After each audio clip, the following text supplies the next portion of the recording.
Listen, if you think that education is brought to Africa for educational purpose, tell me one new thing a black man from Africa have discovered from the physics that was taught to us.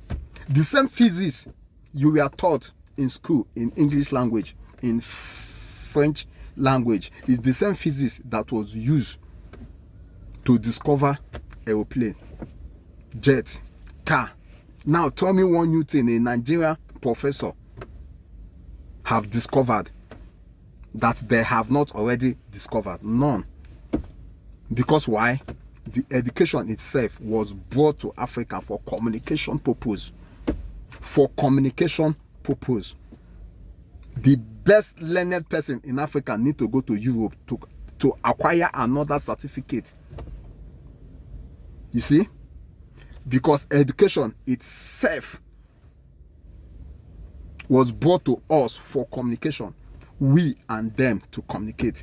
Them and us to communicate, not to educate us. That is why we cannot think on our own. A man who think in another man's language will be a slave. The best language for you to think is when you start thinking in your own language. But a man who depend on another people to create things cannot be the best out of himself, cannot think proper, cannot bring the best of himself outside.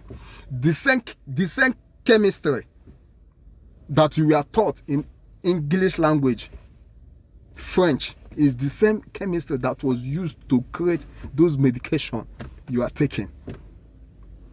Because education itself, and we have medical students that follows their syllable.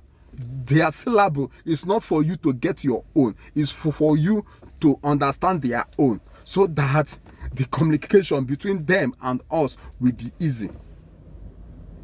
Those formula that was given to us in physics, chemistry, it is being done in their own language. So we will have to learn their language to solve that formula. The time you are wasting to solve that formula, they are busy creating another formula. Then you keep learning their own formula in their own language, because we don't have a formula in our own language.